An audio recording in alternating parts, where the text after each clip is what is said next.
Hello guys, welcome to RP academy. तो दोस्तों, आप सभी लोग जानते हैं कि आरपी एकेडमी आप लोगों के लिए RRB NTPC previous year questions की सीरीज लेकर आया है, जहां पर हम आपको प्रीवियस ईयर क्वेश्चंस और related current affairs along with concept समझाते हैं, ताकि कोई भी क्वेश्चन ऐसा हो जो कि अब आपको इधर से रिलेटेड मिल जाए या सेम टॉपिक पर मिल जाए, तो आप आसानी से उसे सॉल्व कर पाए। तो चलिए स्टार्ट करते हैं। लास्ट क्लास में हम यहाँ तक कंप्लीट कर चुके थे। अब हमारा 29 ऑफ दिसंबर 2020 का 10:30 AM वाला शिफ्ट शुरू हो रहा है।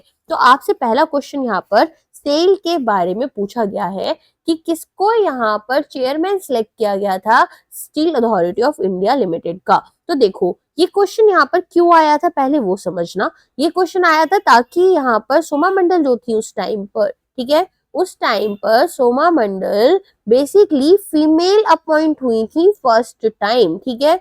तो यहाँ पर फर्स्ट टाइम अगर कोई भी फीमेल अपॉइंट हो रही है किसी पोजीशन में, तो वो इम्पोर्टेंट हो जाता है। तो सेल के लिए फर्स्ट थी ये, ठीक है, इसीलिए यहाँ पर हमें इसको याद करना है, ठीक है। चलिए, अगर हम आगे बात करें यहाँ पर, इसके अलावा ऐसी कोई और इम्पोर्टेंट अपॉइंटमेंट है जो कि हाल फिलहाल में हुई है, तो ऑफ कोर्स है डिपार्टमेंट ऑफ लीगल अफेयर्स की जो सेक्रेटरी है, ठीक है, डॉक्टर अंजू राठी राणा, वो अभी मार्च 5 को इसकी क्या बनी है, यहाँ पर फर्स्ट फीमेल अपॉइंट हुई है as the secretary of department of legal affairs. अच्छा, अब आप पूछेंगे चेयरमैन कौन है SAIL के, तो ये है अमरेंदु प्रसाद, ठीक है। अमरेंदु प्रकाश जो है, सॉरी प्रसाद नहीं, प्रकाश, यहाँ पर कौन है, वो चेयरमैन है। अच्छा, हेडक्वार्टर कहाँ है SAIL का, ये है न्यू दिल्ली में। और न्यू दिल्ली में किसका हेडक्वार्टर है, BHEL का है।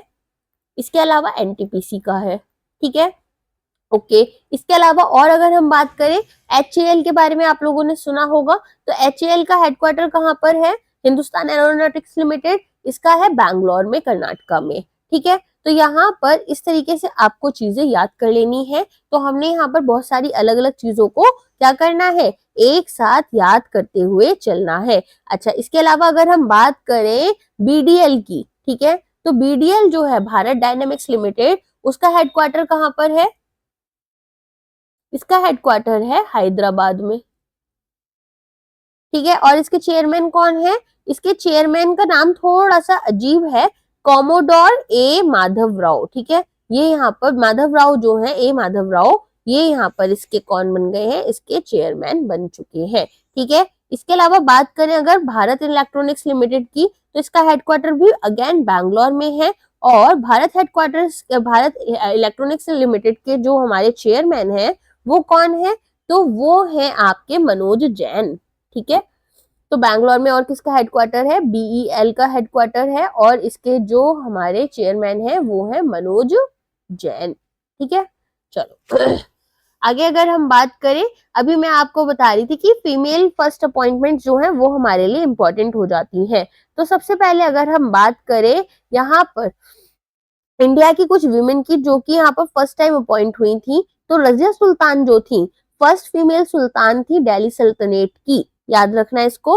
1848 में सावित्री बाई फूले जो थी, ठीक है, सावित्री बाई फूले, ये कौन बनी थी, ये इंपॉर्टेंट है क्योंकि अभी यहाँ पर मूवीज के ऊपर भी बहुत सारी चीजें चल रही है। तो ये फर्स्ट फीमेल टीचर थी इंडिया में, किसकी वाइफ थी ये, ज्योतिराव फूले की यहाँ पर वाइफ थी, ठीक है। ये भी याद रख लेना आप लोग। इसके अलावा और क्या याद रखना है आपको, Anandi Gopal Joshi first female Indian physician थी। फर्स्ट फीमेल इंडियन फिजिशियन कौन थी, आनंदी गोपाल जोशी, ठीक है। फर्स्ट फीमेल टीचर डेफिनेटली आपके लिए बहुत इंपॉर्टेंट है, तो ये तो आपको याद रखना ही है, क्योंकि अभी हाल फिलहाल में ना मूवी जो इनकी आ रही थी ज्योतिराव फूले की, वो काफी ज्यादा यहाँ पर उस कंट्रोवर्सी सब शुरू हो गया, एंड ये इंपॉर्टेंट हो जाती है, सावित्री सॉरी, ठीक है। और इन्होंने अपना एक स्कूल खोला था गर्ल्स के लिए, जो कि यहाँ पर 1848 में कहाँ खोला गया था, पुणे में खोला गया था। तो ये आपके लिए ना थोड़ा सा इंपॉर्टेंट हो जाता है सारा का सारा पार्ट इसका। इसके अलावा अगर हम यहाँ पर बात करें, first female president Indian national Congress की कौन थी, तो सरोजनी नायडू जी थी, ठीक है। इसके अलावा यहाँ पर अगर हम बात करें PhD इन साइंस किसको मिला था फर्स्ट टाइम, तो कमला सोनी थी, उनको मिला था।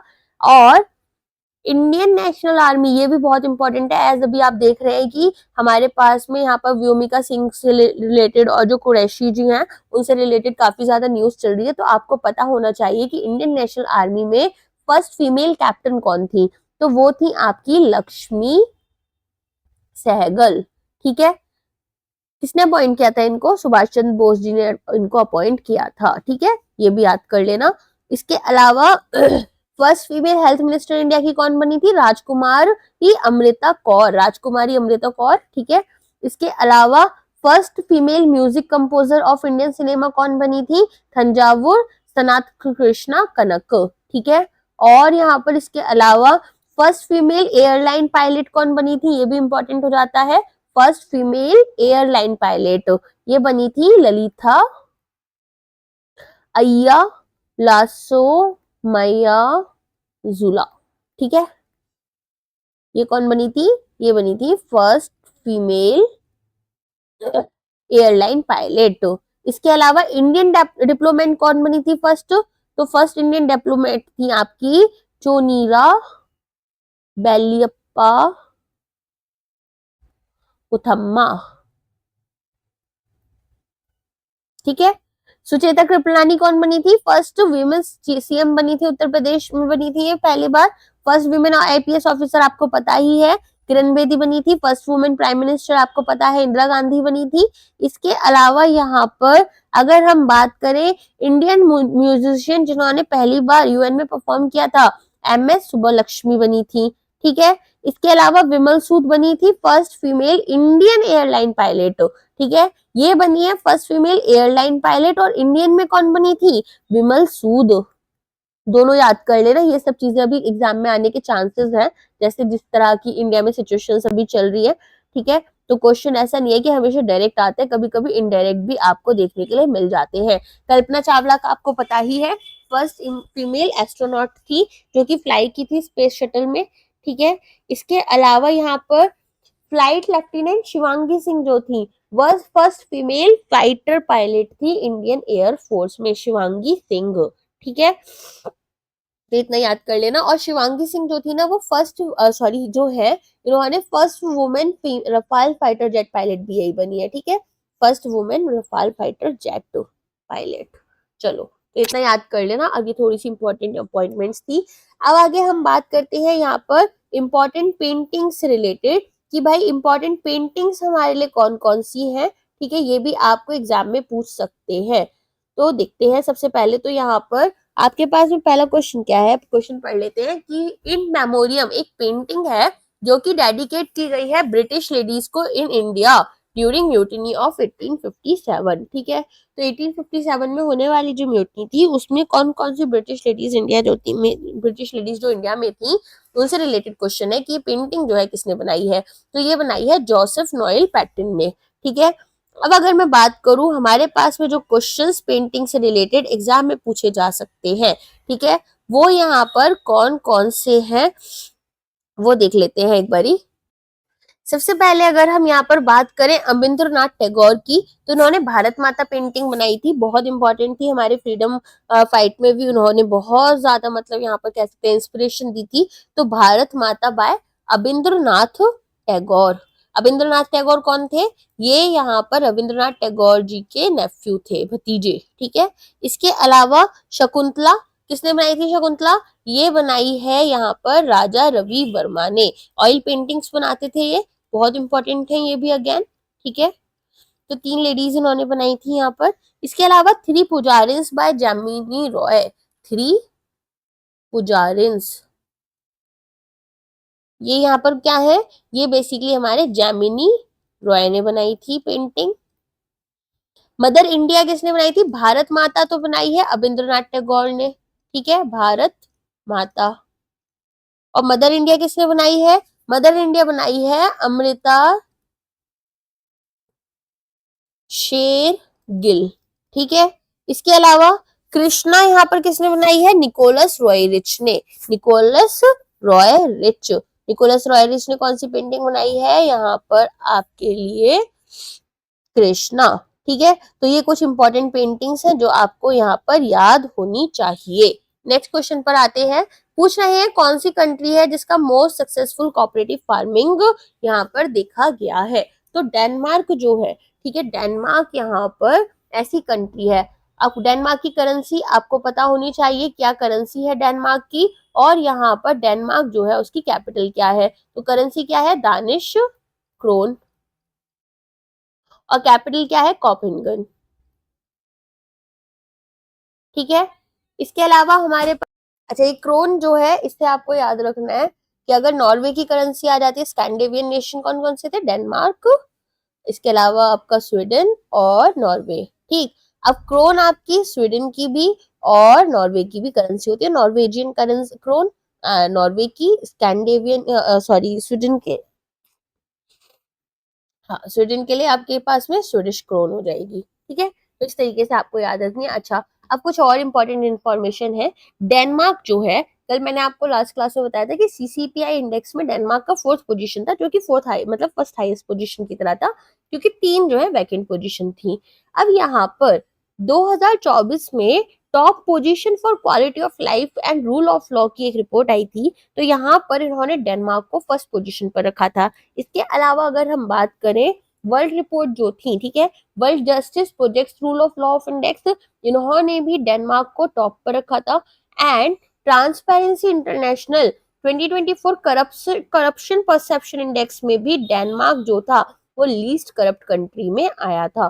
तो ये सारी चीजें आपको याद रखनी है कि डेनमार्क जो है यूजुअली फर्स्ट आता है आपका। ठीक है, चलिए अब आगे बात करते हैं। यहाँ पर female wrestler recommended by wrestling federation of India for the prestigious 2020 Rajiv Gandhi Khel Ratna award. तो अब राजीव गांधी खेल रत्न अवार्ड तब जो है, तब पूछे किसको रिकमेंड किया गया था। अब आपके लिए क्या इंपॉर्टेंट हो जाता है, आपके लिए अवार्ड हो जाता है कि भाई 2025 में क्या विनर लिस्ट है। तो 2025 में हरमनप्रीत सिंह, हरमनप्रीत सिंह, ये कौन है, ये यहाँ पर हॉकी से रिलेटेड है, ठीक है, हॉकी की प्लेयर है। फिर यहाँ पर मनु भाकर, मनु भाकर जो है वो आपकी, इनको डबल ओलंपिक मेडल्स मिले थे इसके शूटिंग में। और तीसरे है हमारे पास में डी गुकेश, डी गुकेश आपके चेस से रिलेटेड है, वर्ल्ड चैंपियन बने थे। और प्रवीण कुमार, प्रवीण कुमार एक पैरा एथलीट है। ठीक है, इन सभी को यहाँ पर राजीव गांधी खेल रत्न अवार्ड दिया गया था। ठीक है, तो 2025 जनवरी में दिया गया था और 2024 की लिस्ट है, राइट। अच्छा, अब अगर हम बात करें यहाँ पर कि हमारे लिए और कौन कौन सी इंपॉर्टेंट अवार्ड्स रहते हैं स्पोर्ट्स रिलेटेड, तो ये है मेजर ध्यानचंद खेल रत्न अवार्ड, फिर अर्जुन अवार्ड आपका आ जाता है for outstanding performance, and Dronacharya award आता है एक्सीलेंस इन कोचिंग के लिए। इसके अलावा और भी कुछ इंपॉर्टेंट अवार्ड्स है, जैसे मौलाना अबुल कलाम आजाद ट्रॉफी मिल जाती है आपको, टॉप परफॉर्मिंग यूनिवर्सिटीज और राष्ट्रीय खेल प्रोत्साहन पुरस्कार मिलता है फॉर प्रमोटिंग स्पोर्ट्स। ठीक है, तो यहाँ पर आपको कुछ इस तरीके के अवार्ड्स जो है वो आपको यहाँ पर याद रखने होंगे, राइट।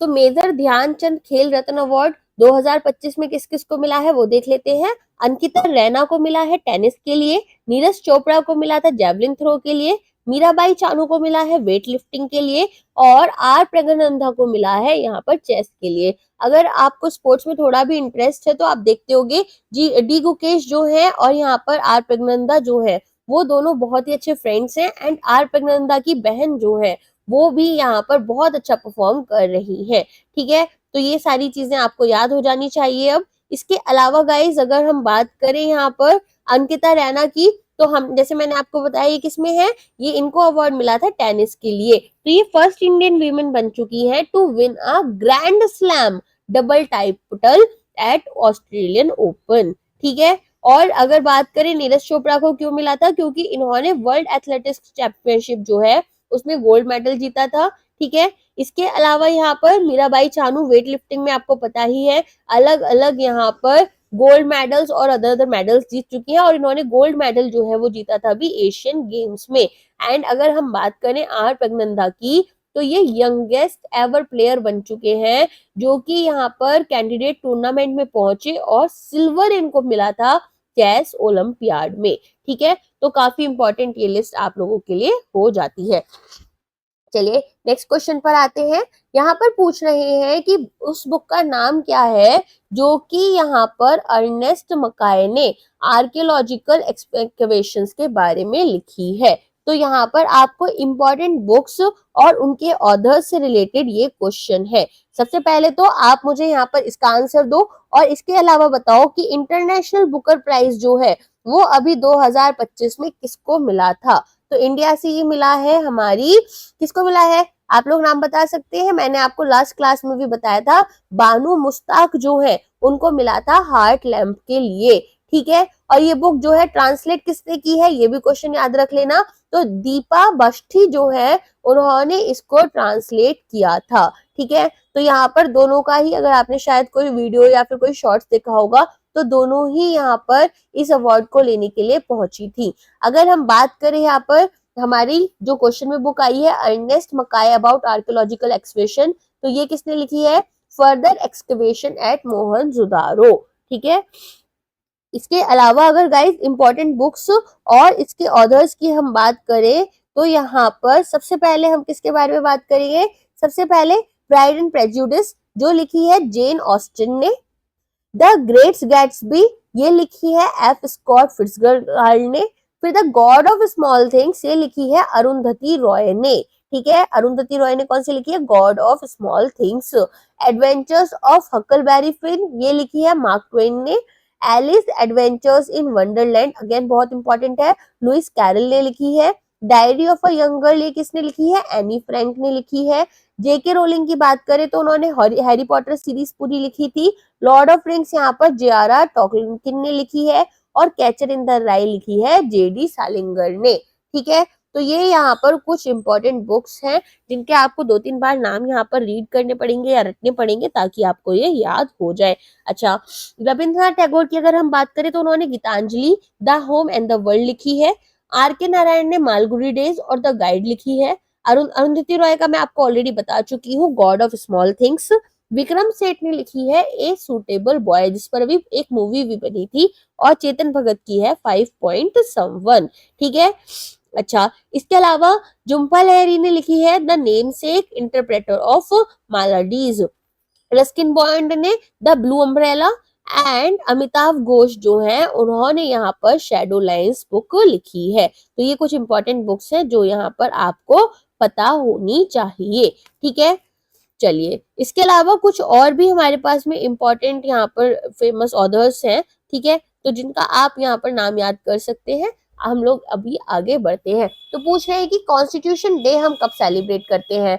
26 नवंबर 1949 में ये जो कॉन्स्टिट्यूशन था वो अडॉप्ट हुआ था। लास्ट क्लास में मैंने आपको बताया था और केम इनटू इफेक्ट ऑन यहाँ पर 26 जनवरी 1950। अब हम हमारा क्या बनाते हैं, रिपब्लिक डे मनाते हैं। अब ये पूछ रहे हैं एक्सेसिव आई कर्वेचर अगर हमारे आई लेंस का हो रहा है तो उसे हम क्या बोलते हैं। तो आपको पता है यहाँ पर इसे बोलते हैं मायोपिया। ठीक है, तो मायोपिया और हाइपरमेट्रोपिया ये हमारे पास में दो प्रॉब्लम्स होती हैं हमारी आई से रिलेटेड। ठीक है, तो अगर बात की जाए हाइपरमेट्रोपिया की तो इसका मतलब होता है हाइपर, ये क्वेश्चन एग्जाम में बहुत बार आ जाते हैं आपके पास में इस वाली डिसीज से रिलेटेड बेसिकली कि भाई हाइपरमेट्रोपिया क्या होता है। इस कंडीशन को बोलते हैं फार साइटेडनेस जिसमें कि आप यहाँ पर आसपास के ऑब्जेक्ट्स को नहीं देख पाते हो और मायोपिया में आप जो दूर के ऑब्जेक्ट्स हैं वो यहाँ पर अच्छे से नहीं देख पाते हो। ठीक है, चलो अगर हम बात करें मायोपिया में क्या होता है, जो आपका आई बॉल है वो यहाँ पर बड़ा हो जाता है। और अगर हम बात करें हाइपरमेट्रोपिया की तो यहाँ पर जो आई बॉल है ये आपका छोटा हो जाता है। ठीक है, चलिए नेक्स्ट क्वेश्चन पर आते हैं। इसमें पूछ रहे हैं कि फूट लूज इंडस्ट्री जो होती है, ठीक है, फूट लूज इंडस्ट्री यहाँ पर किस इनमें से कौन सा एक एग्जाम्पल है। तो कंप्यूटर चिप जो है वो आपका एग्जाम्पल है। अब फूट लूज इंडस्ट्री किसे बोलते हैं, जो कि बेसिकली आपकी कहीं पर भी लोकेटेड हो सकती है। ठीक है, ऐसा नहीं है कि यहाँ पर रिसोर्सेज हो तभी आपकी होगी या ट्रांसपोर्टेशन का प्रॉब्लम आ रहा है, इंफ्रास्ट्रक्चर का या फिर लेबर कॉस्ट का। ठीक है, तो ये जो हमारे पास इंडस्ट्रीज होती हैं, यहाँ पर हमें बहुत ज्यादा प्रॉब्लम्स ऐसी नहीं है कि भाई रिसोर्सेज यहीं पर अवेलेबल होने चाहिए। अच्छा, इसके अलावा हमारे पास होती है सनराइज इंडस्ट्री। सनराइज इंडस्ट्री कौन सी होती है? फूडलूज हो गई जो कहीं भी अवेलेबल है, सनराइज है जो कि अभी ग्रो कर रही है और फ्यूचर में इनका बहुत अच्छा स्कोप है, जैसे रिन्यूएबल एनर्जी हो गया। ठीक है, तो बेसिकली रैपिड ग्रोथ होगी, इनोवेशन देखने के लिए मिलेगा, न्यू और एमर्जिंग है, तो रिन्यूएबल एनर्जी, हेल्थ केयर हो गया, और इसके अलावा स्पेस टूरिज्म हो गया, फूड प्रोसेसिंग हो गया। तो ये हमारे आते हैं सनराइज इंडस्ट्री में, ये इकोनॉमिक्स के क्वेश्चन है। ओके, अब यहाँ पर आपसे पूछ रहे हैं इंडिया की फर्स्ट सुपर फास्ट ट्रेन जो है वो कौन सी है?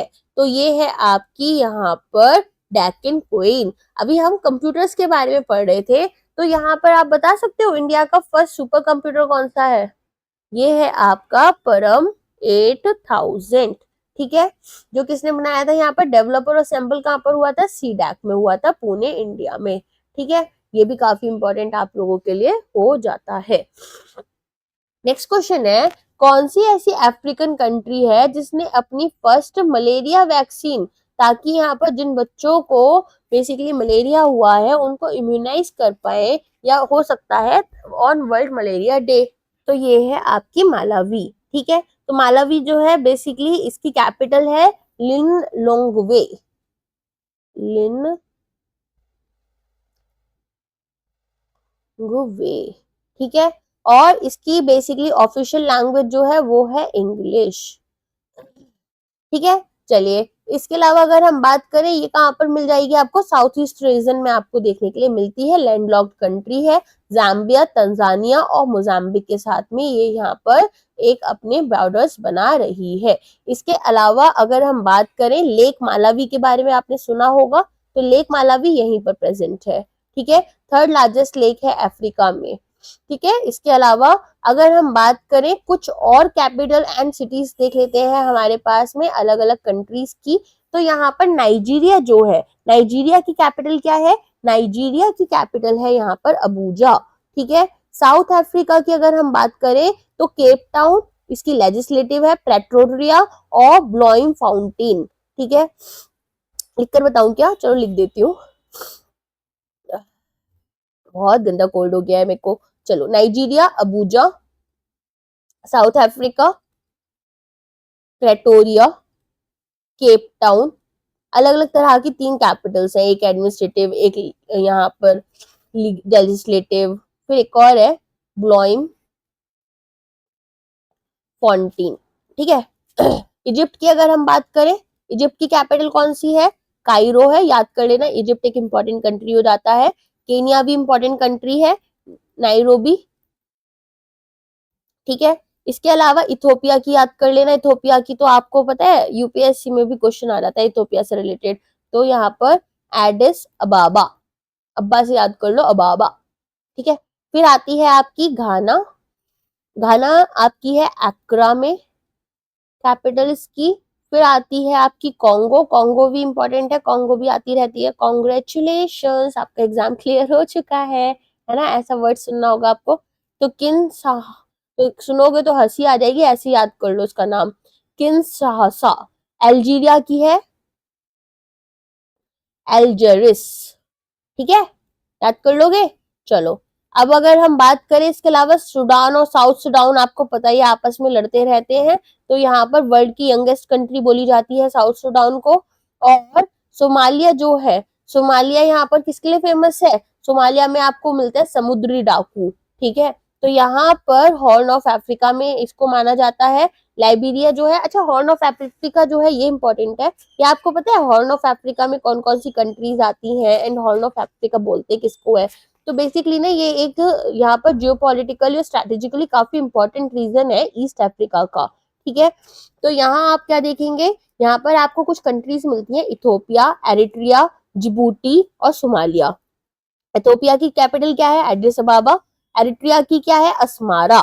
और जिबूटी की है जिबूटी सिटी, और सोमालिया की है मोगदाशु। ठीक है, ये याद कर लेना, आपको काफी इंपॉर्टेंट है हॉर्न ऑफ अफ्रीका। ठीक है, चलो नेक्स्ट अगर हम बात करें, यहाँ पर पूछ रहे हैं कांचनजंगा के बारे में कि हाईएस्ट पीक इंडिया में जो है वो कौन सी है? तो कांचनजंगा जो है वो हाईएस्ट पीक है इंडिया में। ओके, तो यहाँ पर याद कर लेना कांचनजंगा, इसको बोलते हैं, कांचनजंगा का मतलब क्या है, 5 treasures of snow, third highest mountain है वर्ल्ड में, third highest mountain in world. किसके साथ में बॉर्डर बनाती है, नेपाल और सिक्किम के साथ में बॉर्डर बनाती है। ठीक है, इसके अलावा हिमालयस में आएगी, ये तो आप समझ ही चुके होंगे, तो इतना आपको याद कर लेना है कि ईस्टर्न हिमालयाज में मिलेगी आपको कांचनजंगा। ठीक है, और कहाँ पर है बॉर्डर, किसके बीच में है, नेपाल और सिक्किम के बीच में ये बॉर्डर बनाती है। कांचनजंगा नेशनल पार्क जो है ये आपका आता है यूनेस्को वर्ल्ड हेरिटेज साइट में। इसके अलावा जो यहाँ पर हम बात करें लैप्चर्स, भूटियाज और शेरपास, ये आपको लोकल कम्युनिटीज यहाँ पर मिल जाती है। Red panda, snow leopard, Himalayan तहर, ये भी आपको कांचनजंगा में मिल जाते हैं। तो यहाँ पर बायोडाइवर्सिटी हॉट स्पॉट भी है ये एक। ठीक है, तो आपको क्या क्या क्वेश्चन आ सकते हैं, आपको पहला क्वेश्चन आ सकता है कि कांचनजंगा जो है वो कौन से नंबर पर हाईएस्ट माउंटेन है वर्ल्ड में, तो थर्ड नंबर पर है। किस दो कंट्रीज के बीच में है, इंडिया और नेपाल, सिक्किम में है, इंडियन स्टेट के। और कांचनजंगा नेशनल पार्क कौन से स्टेट में है, तो सिक्किम में है। और अगर हम बात करें फर्स्ट सक्सेसफुल एसेंट जो है वो इसका 1955 में हुआ था, और ये यहाँ पर सेक्रेड मानी जाती है। ठीक है, अब ये पूछ रहे हैं यूनेस्को ने, ठीक है, सांची स्तूपा को एक वर्ल्ड हेरिटेज साइट कौन से ईयर में डिक्लेयर किया था, तो ये किया था 1989 में। सांची स्तूपा कहाँ पर है, ये आपको पता ही होगा, सांची स्तूपा है आपका भोपाल मध्य प्रदेश में। ठीक है, अब यहाँ पर वर्ल्ड हेरिटेज साइट्स की अगर हम बात करें, ठीक है, तो हमारे लिए इंडिया वाली ज्यादा इंपॉर्टेंट हो जाती है कि भाई इंडिया में कौन कौन सी है वर्ल्ड हेरिटेज साइट। तो सबसे पहले तो ताजमहल, फिर Agra fort, Ajanta caves, Ellora caves और ग्रेट लिविंग चोला टेम्पल्स। ठीक है, इसके अलावा यहाँ पर कुछ और भी हमारे पास में कल्चरल साइट्स आ जाती हैं जो कि यूनेस्को के अंडर है, लेकिन वर्ल्ड हेरिटेज साइट की लिस्ट जो है वो ज्यादा इंपॉर्टेंट है। तो सबसे पहले Taj Mahal, Agra fort, Ajanta caves, Ellora caves, great living Chola temples. Ajanta caves जो है वो किसके लिए फेमस है, Buddhist rock cut cave mountains है यहाँ पर। आगरा फोर्ट आपको पता ही है, हिस्टोरिकल फोर्ट है आगरा में। ठीक है, इसके अलावा एलोरा केव्स में आपको याद रखना है हिंदू, बुद्धिस्ट और जैन तीनों ही टेम्पल्स आते हैं। एलिफेंटा केव्स में आपको यहाँ पर लॉर्ड शिव से रिलेटेड है, बेसिकली यहाँ पर जो रावण है वो शिव जी को इस तरीके से उठा रहा है, ऐसे कर कर आपको पूरे का पूरा एक पेंटिंग मिल जाता है। ठीक है, कौन सा रेलवे स्टेशन आता है इसमें, छत्रपति शिवाजी टर्मिनस आता है। ठीक, चलिए, और यहाँ पर अगर बात करें चोला टेम्पल्स की, तो तमिलनाडु में है, चोला डायनेस्टी ने जो टेम्पल्स बनाए थे वो भी आपके इसके अंदर आ जाते हैं। और रॉक शेल्टर्स जो भीमबेटका की है मध्य प्रदेश में, वो भी इसके अंदर आती है। रानी की वाव आपको पता है गुजरात में है, सन टेम्पल कोणार्क में है। ठीक है, तो इतना चीजें आपको याद रखना है। अच्छा, नेचुरल साइट्स की अगर हम बात करें, वर्ल्ड हेरिटेज साइट तो हमने समझ ली, नेचुरल साइट में आपका आता है काजीरंगा नेशनल पार्क। तो काजीरंगा नेशनल पार्क आपका कहाँ पर है, आसाम में है। ठीक है, यहाँ पर वन हॉर्न राइनोज आपको मिल जाते हैं। और क्योलाडो नेशनल पार्क जो आपको मिलता है राजस्थान में, और किसके लिए फेमस है, बर्ड लाइफ के लिए फेमस है। और कांचनजंगा नेशनल पार्क जो है वो आपका बायोडाइवर्सिटी और कल्चरल सिग्निफिकेंस दोनों के लिए यहाँ पर इंपॉर्टेंट हो जाता है। अब नेक्स्ट क्वेश्चन पर आते हैं। तो बेसिकली हमारा नेक्स्ट क्वेश्चन किससे रिलेटेड है, यहाँ पर आपसे पूछा है कि कौन सा लॉन्च व्हीकल जो है वो यूज किया गया था चंद्रयान 2 के लिए। तो चंद्रयान 2 के लिए हमने कौन सा लॉन्च व्हीकल यूज किया था, ये किया था GSLV MK3। बेसिकली MK का मतलब होता है मार्कर। ठीक है, GSLV MK3 M1। और ये कब हुआ था, ये इनिशिएटिव ये आया था आपका 22 जुलाई 2019 से लेकर 7 सितंबर 2019 तक। ठीक है, और अगर हम बात करें इसकी लॉन्च साइट कौन सी थी, तो सतीश धवन स्पेस सेंटर जो है यहाँ पर ये लॉन्च हुआ था। ठीक है, आपको ये थोड़ी बहुत चीजें जो है वो याद रखनी पड़ेंगी कि भाई यहाँ पर कौन सा आपका यूज हुआ था, क्या बोलते हैं लॉन्च व्हीकल। दूसरा यहाँ पर आपको रखना होगा याद कि अगर हम बात करें चंद्रयान 1 की सबसे पहले, तो चंद्रयान 1 जो है वो कब स्टार्ट हुआ था, तो वो आपका लॉन्च हुआ था यहाँ पर 2009 तक चला था एंड 2008 में लॉन्च हुआ था। ये भी आपका सतीश धवन स्पेस सेंटर से स्टार्ट हुआ था। अब अगर हम बात करें सतीश धवन स्पेस सेंटर की, तो ये कहाँ पर लोकेटेड है, ये है श्रीहरिकोटा आंध्र प्रदेश में। ठीक है, श्रीहरिकोटा आंध्र प्रदेश। अच्छा, इसके अलावा अगर हम यहाँ पर बात करें हमारे चंद्रयान की, तो चंद्रयान 1 में अगर हम देखेंगे तो कौन सा आपका स्पेसक्राफ्ट यूज हुआ है, वो हुआ था PSLV एक्सेल। ठीक है, तो यहाँ पर PSLV एक्सेल जो है इसको हमने यूज किया था एज अवर लॉन्च व्हीकल। इसके अलावा गाइज अगर हम यहाँ पर बात करें चंद्रयान 2 की, तो चंद्रयान 2 में हमें क्या देखने के लिए मिलेगा, यहाँ पर हमें देखने के लिए मिलेगा आपका लैंडिंग साइट। तो लैंडिंग साइट कौन सी थी इसकी, ल्यूनार साउथ पोल। आपको पता होना चाहिए मून के साउथ पोल में इसे लॉन्च किया गया था एंड स्पेशली इसी वजह से ये थोड़ा स्पेशल हो जाता है क्योंकि बाकी किसी कंट्री ने साउथ पोल की तरफ नहीं गए थे अभी तक हमारे मून की। और लास्ट क्लास में भी मैंने आपको यहाँ पर गगनयान मिशन के बारे में बताया था जिसमें कि हमारे ह्यूमन बींग्स जाने की बात है। तो यहाँ पर गगनयान मिशन जो है, ठीक है, उसका क्या मिशन है, उसका मिशन है कि यहाँ पर लॉन्ग रन में किस तरीके से हम इंडियन ह्यूमन स्पेस एक्सप्लोरेशन कर सकते हैं वो हम यहाँ पर देखें। ठीक है, अच्छा, अगर बात करें ये आपका कब स्टार्ट होगा, तो ये आपका बेसिकली पहले जो है 2024-25 डेट रखी गई थी, लेकिन अब क्योंकि कोविड आ गया था बीच में, तो 2027 में हम इसको लॉन्च करेंगे। ठीक है, इसके अलावा यहाँ पर अगर हम बात करें, इसके लिए आपका एक यहाँ पर रोबोट जो है वो भी लॉन्च हुआ था। तो रोबोट का क्या नाम था, रोबोट का नाम आपको याद होना चाहिए व्योम मित्र। ठीक है, व्योम मित्र। तो ये बेसिकली एक लड़की है, फीमेल रोबोट बोल सकते हो आप इसको, तो फीमेल फॉर्म में है ये। और ये क्या है, फीमेल लुकिंग ह्यूमनॉइड रोबोट है जो कि इसरो ने यहाँ पर डिजाइन की थी। ठीक है, तो ये भी आपको याद होना चाहिए। व्योम मित्र का मतलब क्या है, यहाँ पर स्पेस फ्रेंड। ठीक, चलो आगे बात करते हैं। नेक्स्ट क्वेश्चन है आपका कि one of the most important teachers of Chishti सिलसिला शेख मोहम्मदीन चिश्ती जो थे, ठीक है, इनकी जो दरगाह है वो कहाँ पर लोकेटेड है, तो वो आपको पता होगा अजमेर में आपकी शेख मोइनुद्दीन चिश्ती की दरगाह जो है वो लोकेटेड है। अच्छा, अगर हम बात करें अजमेर की, तो अजमेर कौन से स्टेट में है, ये है आपका राजस्थान में। और राजस्थान की कैपिटल क्या है, जयपुर यहाँ की कैपिटल है। यहाँ के जो सीएम है उनका नाम क्या है, भजन लाल शर्मा। और अगर हम बात करें गवर्नर की, तो वो है हरिभाऊ बगाड़े। ठीक है, तो इतना चीज आपको यहाँ पर याद करना है। अब यहाँ पर पूछ रहे हैं ह्यूमन डेवलपमेंट इंडेक्स से रिलेटेड क्वेश्चन कि भाई जो ह्यूमन डेवलपमेंट इंडेक्स है उसकी क्या रैंक रही थी। तो देखो अभी हमें ना यहाँ पर 2019 पूछा है क्योंकि 2020 में एग्जाम हुआ था और दिसंबर में यूजुअली ये रेटिंग्स आती है, तो आपको याद रखना है 2024 वाला। अब ठीक है, अब आपके लिए कौन सा इंपॉर्टेंट है, यहाँ पर 2024 आपके लिए इंपॉर्टेंट है। तो सबसे पहले तो इंडिया की रैंक क्या है, इंडिया की यहाँ पर रैंक है आपकी 130। ठीक है, ह्यूमन डेवलपमेंट इंडेक्स में इंडिया की रैंक है 130। कितनी कंट्रीज के ऊपर है ये, 193 कंट्रीज के ऊपर है।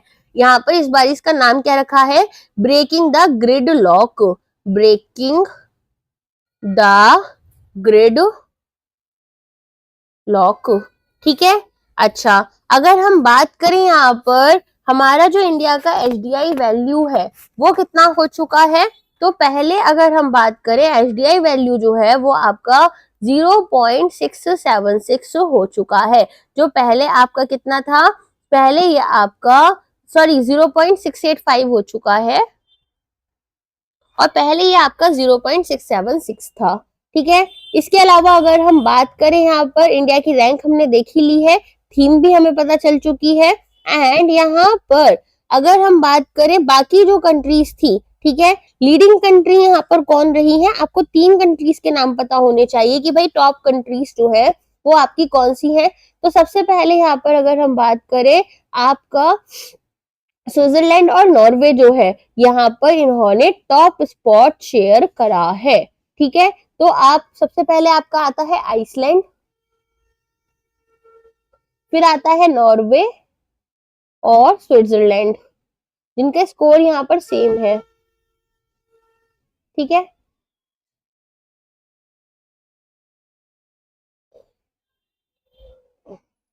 स्विट्जरलैंड।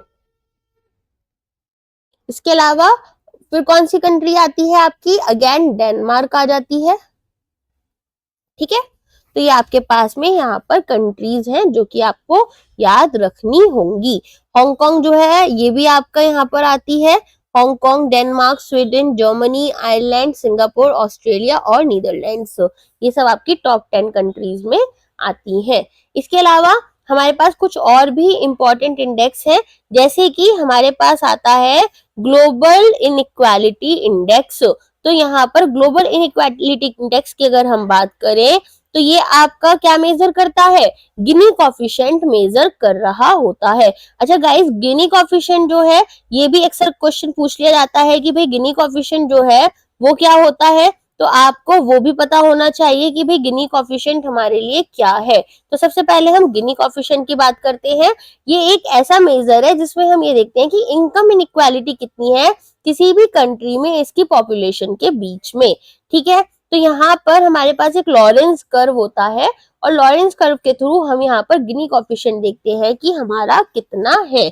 चलिए अब आगे बात करते हैं। यहाँ पर आपसे पूछ रहे थे कि ग्लोबल इनइक्वालिटी इंडेक्स जो है, ठीक है, यहाँ पर आपको ये कौन रिलीज करता है, वर्ल्ड इकोनॉमिक फोरम, ठीक है, world economic forum global inequality index. अच्छा, ह्यूमन डेवलपमेंट इंडेक्स कौन करता है, यहाँ पर यूएनडीपी करता है, ठीक है। चलिए, तो जीआईआई भी जो है आपका ग्लोबल इनइक्वालिटी, ये भी आपका यूएनडीपी ही यहाँ पर लेकर आता है। और जो यहाँ पर वर्ल्ड इकोनॉमिक फोरम है ये आपको ग्लोबल इनइक्वालिटी इंडेक्स आप लोगों को बेसिकली यहाँ पर क्या मेजर करता है, ये मेजर करता है कि loss of human development due to gender inequality, ठीक है। अगर हम बात करें 2022 की तो इंडिया की रैंक यहाँ पर 108 आई थी, और जो कि काफी यहाँ पर आप बोल सकते हैं कि एक सिग्निफिकेंट जंप यहाँ पर हमें देखने के लिए मिला था, ठीक है। एक अगर हम बात करें ग्लोबल वेल्थ इनइक्वालिटी, तो ये आई थी आपकी 2024 में, जहां पर इन्होंने बताया था कि साउथ अफ्रीका जो है ये हाईएस्ट है हमारे इनइक्वालिटी इंडेक्स में, ठीक है। तो यहाँ पर आपको कुछ इस तरीके से चीजों को याद रखना होगा। अगर हम बात करें इंडिया की रैंक की, ठीक है, तो इंडिया की रैंक हमारी कितनी थी हमारे ग्लोबल इनइक्वालिटी इंडेक्स में, तो ग्लोबल इनइक्वालिटी इंडेक्स में अगर हम देखेंगे तो वो 2022 वाली अभी हमारे पास करेंटली प्रेजेंट है और उसमें है 108, ठीक है। चलिए कुछ हम यहाँ पर इंपॉर्टेंट इंडेक्स एंड इंडाइसेस पढ़ लेते हैं जो हमारे लिए इंपॉर्टेंट है। क्लाइमेट चेंज परफॉर्मेंस इंडेक्स हम कई बार डिस्कस कर चुके हैं, इसे छोड़ देते हैं। सबसे पहले QS world future skill index के बारे में देखते हैं। तो यहाँ पर इसमें जो इंडिया की रैंक है वो आई है 25th। फिर आप बात करें हेनले पासपोर्ट इंडेक्स की, तो यहाँ पर हमारी जो इंडिया की रैंक है वो है 85th। इसके अलावा ग्लोबल फायर पावर इंडेक्स की बात करें तो इंडिया की रैंक है 4th। Air quality life index की बात करें तो यहाँ पर आपको एज सच इंडिया के लिए कोई रैंक नहीं है, यहाँ पर सिटीज वाइज आपको मिलती है। तो जो दिल्ली है वो मोस्ट पॉल्यूटेड सिटी माना गया है इंडिया में, जिसमें कि जो यहाँ पर पीएम लेवल है हमारी पीएम 2.5 की लेवल है 84.3, ठीक है। इसके अलावा ग्लोबल टेररिज्म इंडेक्स में इंडिया की रैंक है 14th। ग्लोबल इनोवेशन इंडेक्स में इंडिया की रैंक है 39th। ग्लोबल हंगर इंडेक्स में इंडिया की रैंक है 105th, ठीक है। वर्ल्ड कॉपरेटिवनेस इंडेक्स में 39th है। ग्लोबल पीस इंडेक्स में हमारी रैंक है 116th। World press freedom index में हमारी रैंक है 162। वर्ल्ड एयर क्वालिटी में है यहाँ पर न्यू दिल्ली जो है again most polluted capital city माना गया है वर्ल्ड में, और यहाँ पर इंडिया की रैंक है 3rd।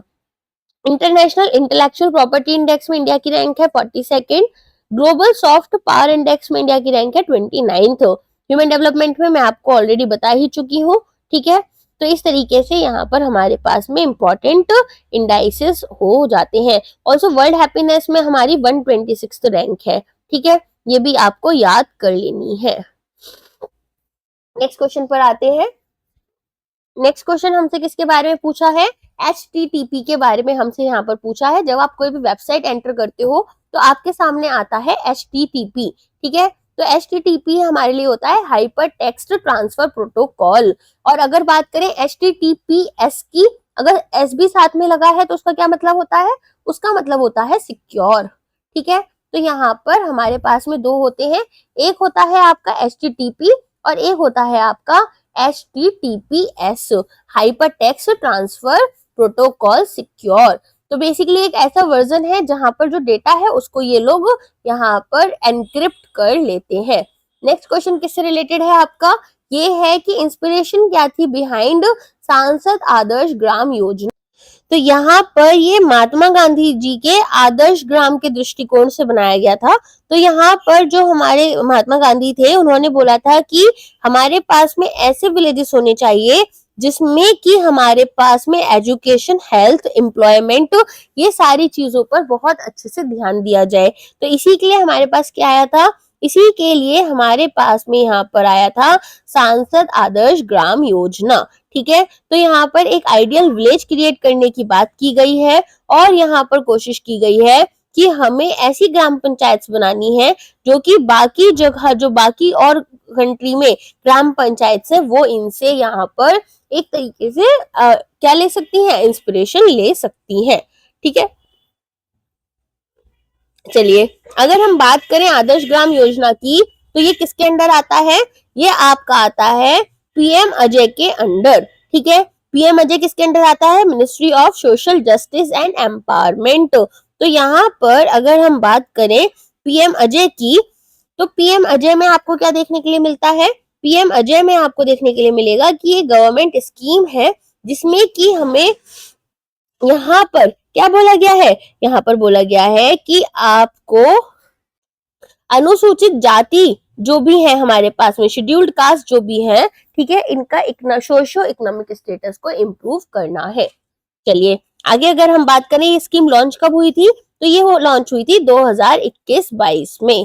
ठीक है, चलिए नेक्स्ट क्वेश्चन है यहाँ पर, which famous author used the pen name Madhavikutty. Madhavikutty यहाँ पर किसने अपना पेन नेम की तरह यूज किया था, तो ये है हमारी कमला दास। ठीक है, कमला दास जो है उन्होंने क्या किया था, वो एक इंडियन पोइट थी।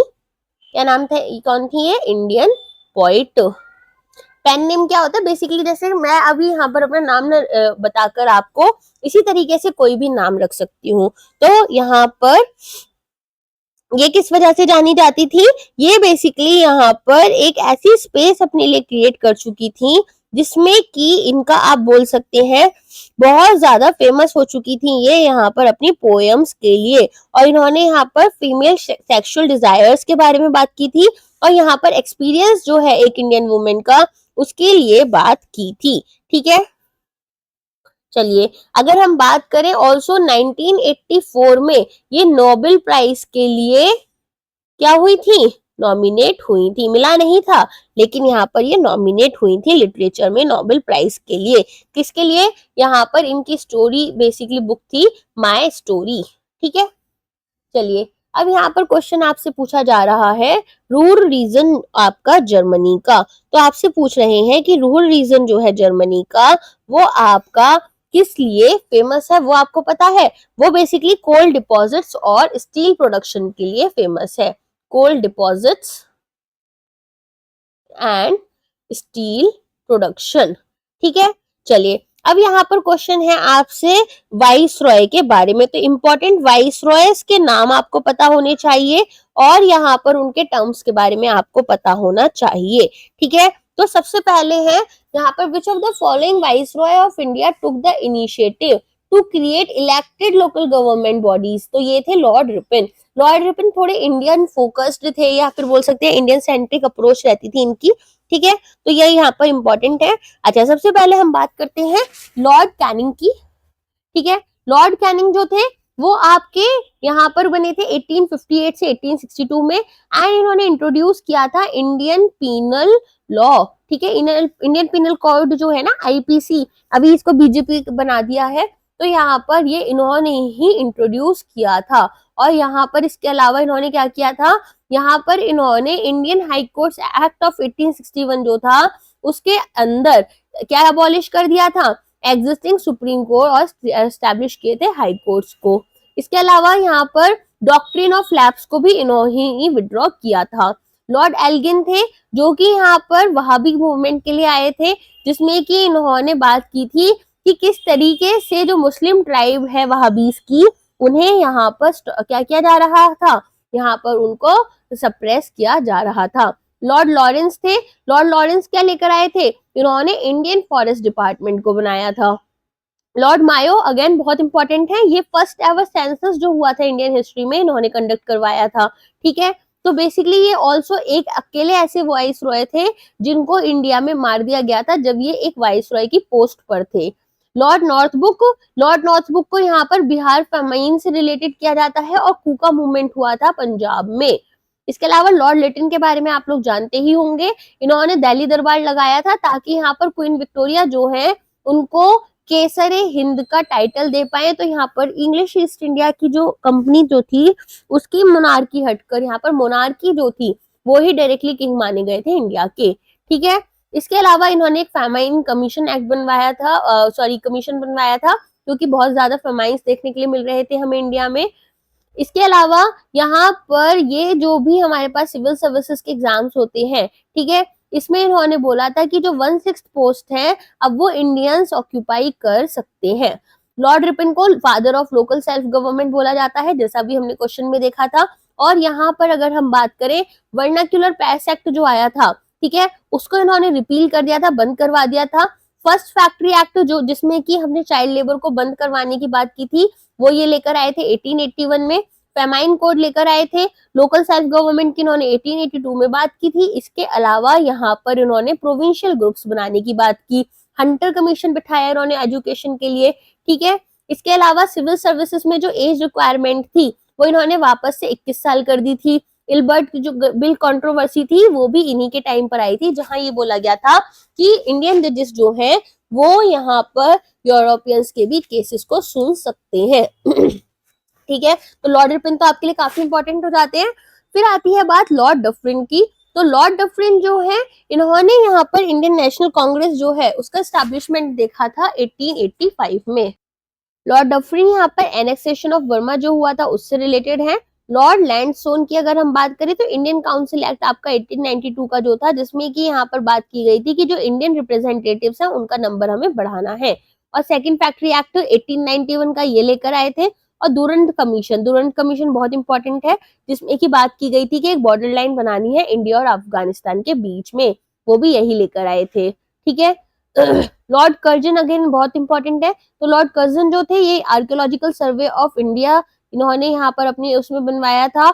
इसके अलावा यहाँ पर department of commerce and industry और एग्रीकल्चर बैंक्स जो है वो सब इन्होंने ओपन करवाए थे। कोऑपरेटिव क्रेडिट सोसाइटीज एक्ट ये लेकर आए थे। इसके अलावा पुलिस कमीशन ये लेकर आए थे। ठीक है, तो यहाँ पर इन्होंने बहुत सारी ऐसी चीजें की थी। इसके अलावा एग्रीकल्चरल रिसर्च इंस्टीट्यूट जो है IRE जिसे अब हम बोलते हैं, वो भी इन्होंने स्टैब्लिश करवाया था। इंडियन यूनिवर्सिटीज एक्ट लेकर आए थे। तो अगेन लॉर्ड रिपन के बाद में लॉर्ड कर्जन जो थे जो थोड़े बेटर थे। फिर यहाँ पर लॉर्ड मिंटो की अगर हम बात करें तो मॉर्ले मिंटो रिफॉर्म्स, जहां पर डिवाइड एंड रूल पॉलिसी जो थी वो यहाँ पर आई थी। ठीक है, वो भी यही लेकर आए थे, जिसमें सेपरेट इलेक्टोरेट की बात की गई थी मुस्लिम्स के लिए। और एंटी पार्टीशन और स्वदेशी मूवमेंट जो है वो भी यहाँ पर इसी पर्पज से आए थे। फाउंडेशन हुआ था मुस्लिम लीग का। और यहाँ पर सूरत सेशन जो था, जिसको हम स्प्लिट सेशन भी बोलते हैं, वो आपका हुआ था 1907 में इनके टाइम पर। ठीक है, तो ये यहाँ पर कुछ इंपॉर्टेंट हमारे पास वाइस रॉयज हैं जिनके बारे में हमें पता होना चाहिए। नेक्स्ट क्वेश्चन पर आ जाते हैं अब हम यहाँ पर। तो नेक्स्ट क्वेश्चन यहाँ पर किसके बारे में है, कांग्रेस के कौन से सेशन में यहाँ पर कॉल हुई थी स्वराज की। तो कल मैं जब आपको दादा भाई नौरोजी के बारे में बता रही थी तो मैंने आपको इस वाले क्वेश्चन का भी आंसर दिया था कि 1906 में जब हमारे दादा भाई नौरोजी जो थे वो इसको प्रेसिडेंट कर रहे थे और कैलकाटा में हुआ था ये सेशन। ठीक है, ये सारी चीजें मैंने आपको कल बता दी थी। इसके बाद में यहाँ पर बात हो रही है अटल टिंकरिंग लैब। तब बहुत ज्यादा न्यूज में रहता था, तो वही अब नहीं है इतना ज्यादा। आपको पता होना चाहिए कि भाई ये साइंटिफिक टेम्परामेंट और इनोवेशन के लिए था। तो बेसिकली गवर्नमेंट स्कीम्स अभी जो रिसेंट वाली हैं वो आप अच्छे से याद कर चले जाना। इसके बाद में केमिकल फॉर्मूला पूछा है लाइम वाटर के लिए। तो केमिकल फॉर्मूला क्या है यहाँ पर, CS, ये किसका केमिकल फॉर्म वो है, यहाँ पर कैल्शियम का है। ठीक है, तो इंपॉर्टेंट केमिकल फॉर्मूला भी आपको याद कर लेने हैं, ये हमें यहाँ पर पता चल रहे हैं। चलिए अब अगर हम बात करें यहाँ पर कुछ इंपॉर्टेंट केमिकल फॉर्मूले की, तो सबसे पहले तो जिंक ऑक्साइड आपको पता होना चाहिए, ZnO होता है। इसके अलावा वॉशिंग सोडा का क्या होता है, Na2CO3। वॉशिंग सोडा का क्या है, Na2CO3। सॉल्ट का क्या होता है, सॉल्ट का सबसे आसान है NaCl। सुक्रोज का होता है आपका C12H22O11। ठीक है। इसके अलावा अगर हम बात करें विनेगर का, तो विनेगर का क्या होता है, विनेगर का है C2H3O2। बेकिंग सोडा का है NaHCO3। ठीक है। ग्लूकोज के लिए क्या फॉर्मूला रहता है, C6H12O6। बुटेन का C4H10। ठीक है। हाइड्रोक्लोरिक एसिड आपको पता ही है, HCl होता है। अमोनिया का NH3 होता है। एसिटिक एसिड का क्या होता है, एसिटिक एसिड का होता है CH3COOH। ठीक है। इसके अलावा मीथेन का भी आपको पता होगा, CH4 होता है। ठीक। और वाटर का तो वाटर का भी पता है आप लोगों को या नहीं पता है, खैर ये तो मजाक की बात है। सिट्रिक एसिड का क्या रहता है, सिट्रिक एसिड का रहता है आपका यहाँ पर C5H5O7। ठीक है। और यहाँ पर कोई इंपॉर्टेंट है तो आप लोग मुझे बता सकते हैं, उसका भी फॉर्मूला मैं आपको बता दूंगी। अभी मेरे दिमाग में बस इतने ही आ रहे हैं। शुगर का आपको मैं बता चुकी हूँ, C12H22O11 होता है ना। वॉशिंग सोडा का मैंने बता ही दिया है। कास्टिक सोडा का NaOH। ठीक है। चलिए आगे बढ़ते हैं। With the abdication of throne by the Japanese emperor Akihito, जैसे ही अकीतो ने यहाँ पर अपना एब्डिकेशन किया, जो न्यू इंपेरियल इरा थी उसको हम क्या बोलते थे, तो रीवा बोलते थे। ठीक है। इसमें ज्यादा डिटेल्स में आपके लिए जरूरी नहीं है, थोड़ा सा ही बस इसको समझ लो। अब यहाँ पर आपसे पूछ रहे हैं कि जो सोसाइटल मूवमेंट था, वो यहाँ पर कौन से हमारे जो यूनियन मिनिस्टर थे उन्होंने इसे सोसाइटल मूवमेंट जो हमारा रिलीज किया गया है, तो वो उस टाइम के करंट अफेयर्स का क्वेश्चन होगा। इसके बाद में पूछ रहे हैं वर्ल्ड एनवायरनमेंट डे। ठीक है। अब ये थीम या फोकस पूछ सकते हैं आपसे कि भाई वर्ल्ड एनवायरनमेंट डे का क्या है, तो वर्ल्ड एनवायरनमेंट डे 2025 की अगर हम बात करें तो वर्ल्ड एनवायरनमेंट डे 2025 जो है, इसका था बीट प्लास्टिक पोल्यूशन। अगेन यहाँ पर प्लास्टिक पोल्यूशन की ही बात हो रही है, तो बीट प्लास्टिक पोल्यूशन। ओके। चलो वर्ल्ड प्लास्टिक डे अगर हम बात करें यहाँ पर कि भाई वर्ल्ड प्लास्टिक डे जो है वो हम कब, सॉरी वर्ल्ड प्लास्टिक डे बोल रही हूँ मैं, वर्ल्ड एनवायरनमेंट डे जो है वो हम कब सेलिब्रेट करते हैं, तो वो हम करते हैं 5 जून को। ठीक है। चलिए नेक्स्ट क्वेश्चन पूछा जा रहा है कि स्किल डेवलपमेंट प्रोग्राम जो था आपका प्रधानमंत्री कौशल विकास योजना, तो इसके बारे में आपसे क्वेश्चन पूछा जा रहा है कि प्रधानमंत्री कौशल विकास योजना जो है, इसके बारे में आपको पूछा है कि भाई ये जो योजना है कौन सी ऐसी योजना है जिसका ये वाला काम था। तो यहाँ पर आपको PMKVY के बारे में पता होना चाहिए कि ये यहाँ पर एक गवर्नमेंट ऑफ इंडिया की स्कीम है, जहां पर हमने कोशिश की है skill development and entrepreneurship ministry के अंडर कि हम यहाँ पर जो यूथ है उनको प्रॉपर स्किल्स प्रोवाइड कर पाए। और इसके लिए हमने क्या बेसिकली यूज किया है, यहाँ पर इसे इम्प्लीमेंट कौन कर रहा है, नेशनल स्किल डेवलपमेंट काउंसिल जो है वो इसको यहाँ पर इम्प्लीमेंट करवा रही है। ठीक है। तो यहाँ पर इतने सारी चीजें जो है वो आपके लिए इंपॉर्टेंट है। और ये लॉन्च कब हुई थी, लॉन्च डेट भी आपसे पूछ ली जाती है, तो 16 जुलाई 2015 में ये लॉन्च हुई थी। ठीक है। नेक्स्ट क्वेश्चन आपसे पूछा गया है इंपॉर्टेंट डिस्कवरीज से रिलेटेड है ये यहाँ पर। ठीक है। तो इंपॉर्टेंट डिस्कवरीज जो है वो भी आपसे पूछ ली जाती हैं और इन्वेंशंस भी आपसे पूछ ली जाती हैं। तो सबसे पहले तो यहाँ पर रॉबर्ट हुकी के बारे में पूछा गया है कि ये रॉबर्ट हुकी ने क्या डिस्कवर किया था। तो आपको पता होना चाहिए रॉबर्ट हुकी ने क्या किया था, सेल को यहाँ पर डिस्कवर किया था। लॉ ऑफ ग्रेविटेशन कौन लेकर आए थे, sir Isaac Newton. Theory of relativity Albert Einstein की थी। इलेक्ट्रोमैग्नेटिज्म जेम्स क्लर्क मैक्सवेल की थी। क्वांटम मैकेनिक्स मैक्स प्लैंक की थी। Photo electric effect again Albert Einstein का। रेडियो एक्टिविटी मैडम क्वेरी और हेनरी बैक्यूल का था। इसके बाद में डिस्कवरी जो हुई थी न्यूट्रॉन्स की, वो किसने की थी, जेम्स शैडविक ने की थी। पीरियोडिक टेबल मैंडलीव्स की आई थी। फिर एटॉमिक थ्योरी की बात करें तो जॉन डेल्टन की। Law of conservation of mass Antoine Lavoisier की। Discovery of electron J Thomson ने किया था। Discovery of proton Ernest Rutherford ने किया था। डिस्कवरी ऑफ डीएनए जो है वो यहाँ पर जेम्स वॉटसन और फ्रांसिस क्रिक ने किया था। अगर बात करें बायोलॉजी की तो थियोरी ऑफ इवैल्यूएशन आपका चार्ल्स डार्विन का था। सेल थियोरी यहाँ पर शाल्डविन और स्क्वेन की थी। इसके अलावा जर्म थियोरी ऑफ डिसीज जो है वो लुइस पैटियोर की थी। वैक्सीनेशन एडवर्ड जेनर की। ब्लड सर्कुलेशन विलियम हार्वे और laws of inheritance George Mendel की थी। ठीक है। हेलियोसेंट्रिक थियोरी तो निकोलस कॉपरनिकस ने यहाँ पर की थी। Law of planetary motion Johannes Kepler ने की थी। कैपलर आपको पता होगा, कैपलर यहाँ पर आपके पास में एक उसका भी नाम होता है दूरबीन का। फिर टेलीस्कोप की यहाँ पर बात करें तो गैलीलियो गैली और बिग बैंग थियोरी जो है वो जॉर्ज लेमोचर। ठीक है। इसके अलावा इलेक्ट्रिसिटी माइकल फैराडे। अगर बात करें लाइट बल्ब की तो Thomas Edison. Telephone Alexander Graham Bell. Penicillin Alexander Fleming. X-rays William हेनिन कॉर्नार्ड रॉइंटेंग। ठीक है। तो ये आपको कुछ नाम याद रखने हैं। अब यहाँ पर बात हो रही है कि यूनिवर्सल रेसिपेंट्स किनको बोला जाता है, तो आपको पता होना चाहिए यूनिवर्सल रेसिपेंट्स होते हैं ए बी पॉजिटिव। और यूनिवर्सल डोनर ग्रुप कौन सा होता है? यूनिवर्सल डोनर ग्रुप होता है आपका ओ। ठीक है। तो ओ पॉजिटिव जो है, सॉरी ओ नेगेटिव आपका यूनिवर्सल डोनर होता है। O negative. ठीक है। तो ओ नेगेटिव को हम यूनिवर्सल डोनर क्यों बोलते हैं? क्योंकि यहाँ पर ना तो ए और ना ही बी एंटीजन होते हैं। ठीक है। चलिए आगे अगर हम बात करें, exile of the ruler of which kingdom was termed as the life has gone out of the body, Awadh. ठीक है। जब यहाँ पर इनको देश से बाहर निकाला गया तो ऐसा बोला गया था कि जो जिंदगी है वो ही बाहर चली गई है। इंडियन नेशनल कांग्रेस के लिए पूछ रहे हैं कि किसने इसको फॉर्म किया था। तो फाउंडेशन की अगर हम बात करें आईएनसी की, तो ये हुआ था हमारा एओ ह्यूम के द्वारा। ठीक है। नेक्स्ट क्वेश्चन आपका है यहाँ पर, तुम्बा जो है उसको चूज किया गया था as the ideal site for rocket launch due to the presence of. तो यहाँ पर इसका आंसर होगा इक्वेटोरियल इलेक्ट्रोजेट्स। अब इक्वेटोरियल इलेक्ट्रोजेट्स क्या होते हैं? इलेक्ट्रो मतलब इलेक्ट्रिक करंट। ठीक है। तो यहाँ पर जो अर्थ का आयोनोस्फीयर होता है उसमें आपको क्या देखने के लिए मिलता है? उसमें आपको देखने के लिए मिलते हैं यहाँ पर ईस्ट फ्लोइंग करेंट्स। ठीक है। अब ये जो ईस्ट फ्लोइंग करेंट्स होते हैं ये एक लॉन्च को, आपका जो रॉकेट है उसको एक बूस्ट प्रोवाइड कर रहे होते हैं। ठीक है। तो यहाँ पर इसीलिए हमारे पास क्या होते हैं?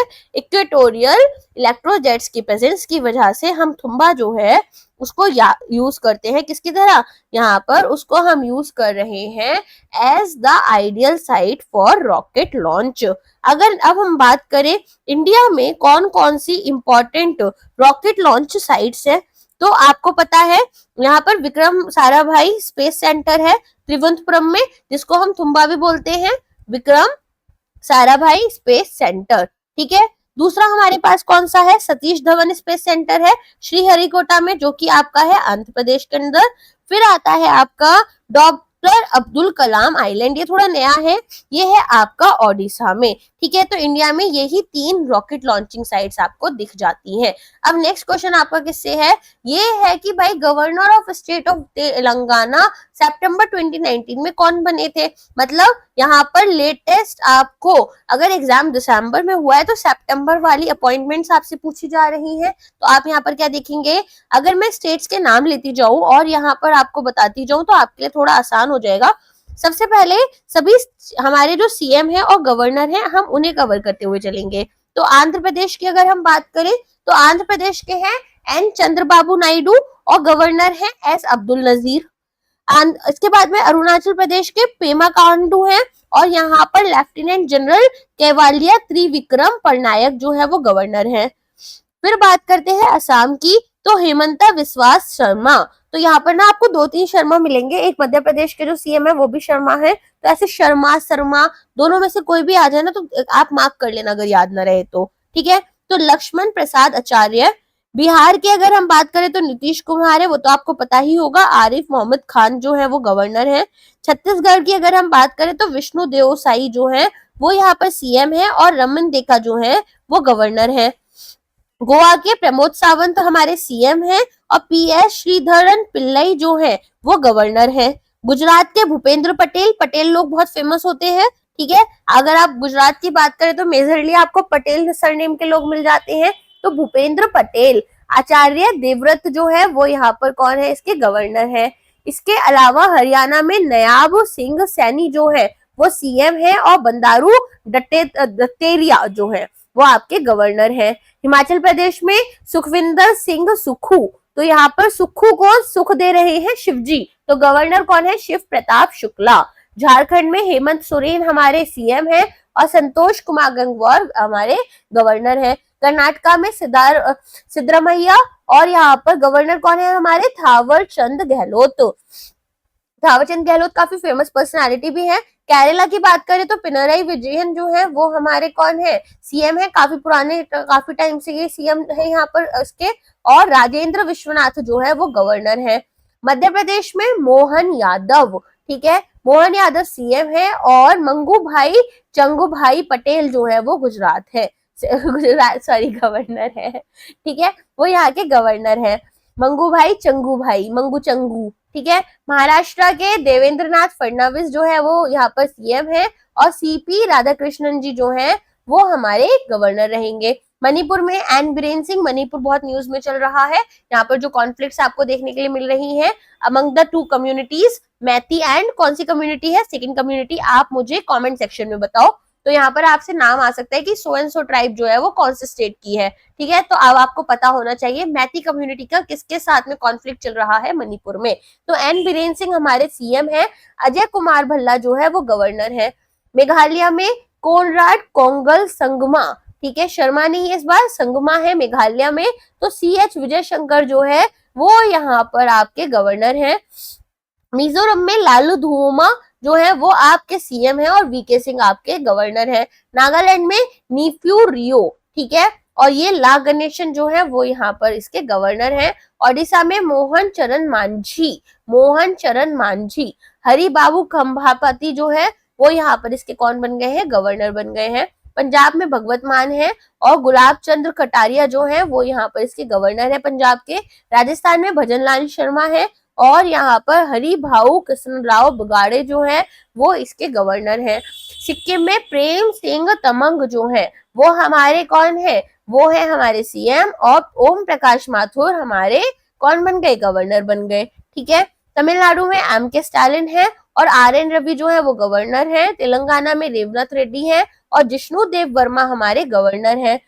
त्रिपुरा में मानिक साहा जो है वो हमारे सीएम है, और इंद्रसेना रेड्डी नल्लू जो है वो हमारे गवर्नर है। उत्तर प्रदेश में योगी आदित्यनाथ सीएम है, और आनंदीबेन पटेल जो है वो आपकी गवर्नर है, ठीक है। मंगू चंगू कहाँ के थे, गवर्नर, अभी थोड़ी देर पहले जो बताया था आपको, मध्य प्रदेश के।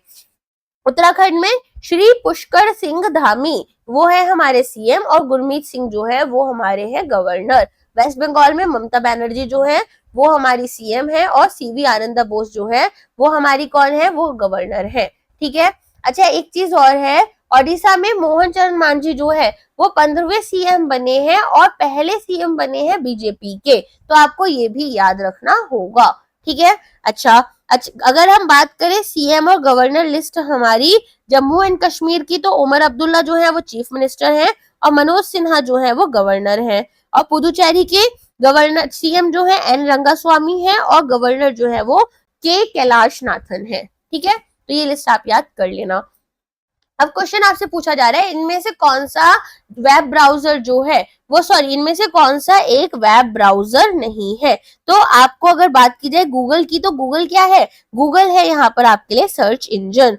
तो वेब ब्राउजर क्या होते हैं, जहां पर आपको वेब पेजेस देखने के लिए मिल जाते हैं, ठीक है। तो HTML CSS इन सारी वेब टेक्नोलॉजीज को यूज कर हमारे पास में क्या मिलते हैं, पॉपुलर वेब ब्राउजर्स मिलते हैं। अगर सिर्फ गूगल दे रखा है तो सर्च इंजन है, अगर गूगल क्रोम दे रखा है तो वेब ब्राउजर हो जाएगा। आगे समझ में वेब ब्राउजर क्या है, तो मोजिला फायरफॉक्स हो गया, सफारी हो गया, माइक्रोसॉफ्ट एज हो गया, ब्रेव, विवाल्डी और ओपेरा, ये सब हमारे क्या है, ये है हमारे पॉपुलर वेब ब्राउजर्स। अब चलो, वेब ब्राउजर पर क्वेश्चन आया है और सर्च इंजन से रिलेटेड आया है, तो हमारे पास में अलग अलग सर्च इंजन भी होंगे। तो सबसे पहले याद रखना है, गूगल हमारे लिए सर्च इंजन है, फिर माइक्रोसॉफ्ट बिंग है, फिर याहू है, येंडेक्स है, बाइडू है, डक डक गो है, इकोशिया है, ठीक है, कुछ हमारे ये क्या है, सर्च इंजन हो जाते हैं। अब नेक्स्ट क्वेश्चन आपसे पूछा गया है कि हमारे सेक्रेटरी जनरल 2020 में यूएन के कौन थे। तो यूएन के सेक्रेटरी जनरल 2020 में थे हमारे कौन, यहाँ पर एंटोनियो गुटरेस। अभी कौन है, अभी वाले कोई बता सकता है यहाँ पर कि यूएन के सेक्रेटरी कौन होंगे। तो यूएन के जो सेक्रेटरी जनरल हैं अभी भी यही है, एंटोनियो गुटेरेस। ठीक है, तो यहाँ पर इनकी जो नेक्स्ट टर्म थी वो स्टार्ट हुई थी जनवरी 1 2022 में, और अब ये दिसंबर 31 2026 तक कौन रहेंगे, यहाँ पर अगेन दोबारा से अपॉइंट हो चुके हैं अपनी सेकेंड टर्म के लिए एज द करेंट यूएनजीए। ठीक है, जीएस सॉरी।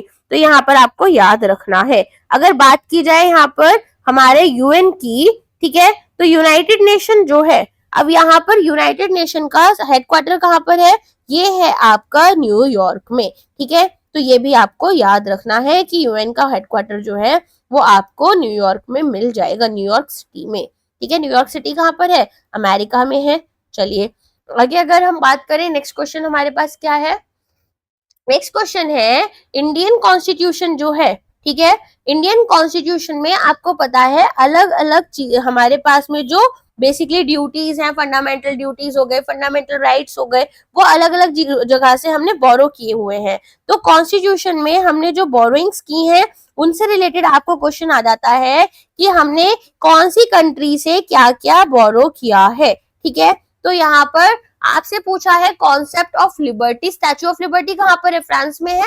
तो यहाँ पर इससे याद कर लेना, इक्वालिटी और फ्रेटर्निटी आपका फ्रांस से रिलेटेड आता है। अच्छा, टीपू सुल्तान जो थे, ठीक है, टीपू सुल्तान ने जब फ्रेंच रेवोल्यूशन हुआ था तो यहाँ पर एक ट्री उगाया था जो कि एक सिंबल था लिबर्टी के लिए। तो आपको वो भी पता होना चाहिए कि यहाँ पर उस ट्री का नाम क्या था। ठीक है, अच्छा, अब अगर हम बात करें यहाँ पर कि कौन कौन से हमारे सोर्सेस और फीचर्स हैं जो कि इंडियन कॉन्स्टिट्यूशन के लिए हमने बोरो कर रखे हैं, तो गवर्नमेंट ऑफ इंडिया एक्ट से आई थी federal scheme, office of governor, judiciary, public service commission, emergency provisions और एडमिनिस्ट्रेटिव डिटेल्स। ठीक है, अगर बात की जाए ऑस्ट्रेलिया की, तो ऑस्ट्रेलिया से हमने बोरो की थी concurrent list, freedom of trade, commerce and intercourse और ज्वाइंट सिटिंग जो होती है दोनों हाउसेस की। ठीक है, कनाडा से हमने क्या किया था, federation with a strong centre, wasting of residuary powers in the centre, state governments की अपॉइंटमेंट बाय सेंटर और advisory jurisdiction of the supreme court, जो यहाँ पर एडवाइस प्रोवाइड करते हैं वो हमारे प्रेसिडेंट को। ठीक है, अभी आर्टिकल 143 बहुत ज्यादा उसमें न्यूज में चल रहा है, तो वो भी आप एक बार याद कर लेना।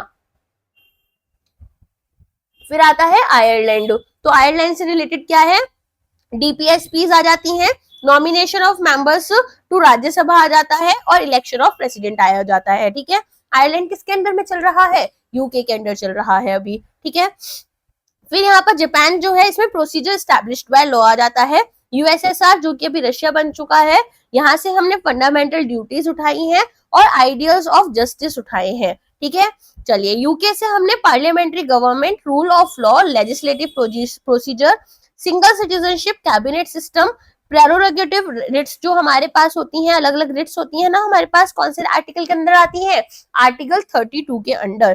ठीक है, यूएस से हमने फंडामेंटल राइट्स उठाई हैं, independence of judiciary, judicial review, impeachment of president, removal of supreme court and high court judges and post of vice president। Germany से suspension of fundamental rights during emergency, और South Africa से हमने जो हमारे amendments का procedure है वो उठाया है और इलेक्शन हमारे राज्यसभा मेंबर्स का। फ्रांस से Republic, idea of liberty, equality and fraternity. ठीक है, तो ये सारी चीजें हमने हमारे कॉन्स्टिट्यूशन में बोरो की हैं। अब आपसे नेक्स्ट क्वेश्चन किसके बारे में पूछा गया है, आपसे नेक्स्ट क्वेश्चन पूछा गया है यहाँ पर टाइगर रिजर्व्स के बारे में। तो टाइगर रिजर्व्स इन इंडिया कौन कौन से हैं वो आपको पता होने चाहिए। सबसे पहले इन्होंने बात की है जिम कॉर्बेट नेशनल पार्क की, जो कि आपको कहाँ पर मिल जाता है, ये आपको मिलता है उत्तराखंड में। ठीक है, पहले यूपी में होता था, जब यूपी जो है उत्तराखंड का पार्ट था। अब ये आपको कहाँ पर मिलता है, अब ये आपको मिलता है उत्तराखंड में। इसके अलावा हमारे पास में कुछ और टाइगर रिजर्व्स हैं जिनकी लिस्ट हमें पता होनी चाहिए। तो सबसे पहले अगर मैं बात करूं, यहाँ पर हमारे पास में आता है बंदीपुर, जो कि कहाँ पर है, कर्नाटका में है। इसके बाद में जिम कॉर्बेट उत्तराखंड में है, अमनगढ़ बफर जो है वो उत्तर प्रदेश में है। Kanha national park tiger reserve, sorry ये हमारे पास में कान्हा का नेशनल पार्क भी है, तो वो आपका मध्य प्रदेश में आता है। मानस रिवर कहाँ पर है, असम में है, तो मानस टाइगर रिजर्व भी आपका असम में आ जाता है। मेलघाट आपका महाराष्ट्र में, पलामाऊ जो है वो झारखंड में, रणथंबोर राजस्थान में, सिम्पलीपाल ओडिशा में, सुंदरबन वेस्ट बंगाल में, पेरियार केरला में, पेरियार रिवर भी थी, सरिस्का राजस्थान में, बक्सा वेस्ट बंगाल में, इंद्रावती छत्तीसगढ़ में, नामदाफा बहुत इंपॉर्टेंट है, यूपीएससी में भी पूछा हुआ है एक बारी, तो ये है आपका अरुणाचल प्रदेश में। नागा अर्जुन सागर डैम ये यहाँ पर आपको पता है आंध्र प्रदेश में है, तो इसी से रिलेटेड टाइगर रिजर्व भी है। दूधवा अगेन बहुत इंपॉर्टेंट है, पीलीभीत में पड़ता है, उत्तर प्रदेश। कालाकड़ मंदुथराई ये तमिलनाडु में है। वाल्मीकि जो है वो बिहार में है। पेंच अगेन मध्य प्रदेश में है। तादोबार अंधारी आपका महाराष्ट्र में है। बांधवगढ़ मध्य प्रदेश में है। पन्ना आपका मध्य प्रदेश में है, तो 4 हो गए मध्य प्रदेश के। डंपा मिजोरम में है। भद्रा आपका कर्नाटका में है। पेंच महाराष्ट्र में भी एक है, ठीक है, पेंच एमएच के नाम से है वो। पक्के आपके अरुणाचल प्रदेश में है। नामेरी जो है असम में है। सतपुरा हिल्स कहाँ पर है, मध्य प्रदेश में, तो सतपुरा रीजन में आपके सतपुरा टाइगर रिजर्व भी है। अनामलाई तमिलनाडु में है, ठीक है, कोकोनट से सबसे ज्यादा मलाई वहीं से निकाल सकते हो। उदांती सिदांती छत्तीसगढ़ में है। सतकोशिशा आपका ओडिशा में है, ओडिशा सतकोशिशा। काजीरंगा पता ही है असम में है। अचनकमार छत्तीसगढ़ में है। काली आपका कर्नाटका में है। संजय धुबरी मध्य प्रदेश में है, ठीक है। मधुमलाई आपका मलाई वाले सारे तमिलनाडु में है। नागरहोल कर्नाटका में है। इसके अलावा आपके कुछ और है, जैसे सह्याद्री हो गया जो इंपॉर्टेंट है, महाराष्ट्र में है। इसके अलावा आपको पीलीभीत वाला याद करना है, उत्तर प्रदेश में है। राजाजी आपको याद रखना है, राजाजी नेशनल पार्क उत्तराखंड में है। ओरांग आपका असम में है, ठीक है। रामगढ़ विषधारी टाइगर रिजर्व आपका राजस्थान में है। इसके अलावा गुरु घासीदास तमोर पिंगला ये आपका छत्तीसगढ़ में है, ठीक है। और माधव आपका फिर से मध्य प्रदेश में है। तो आपकी टोटल लिस्ट है 58 टाइगर रिजर्व्स की, जिसमें से मैंने आपको 40 to 43 अराउंड बता दिए हैं।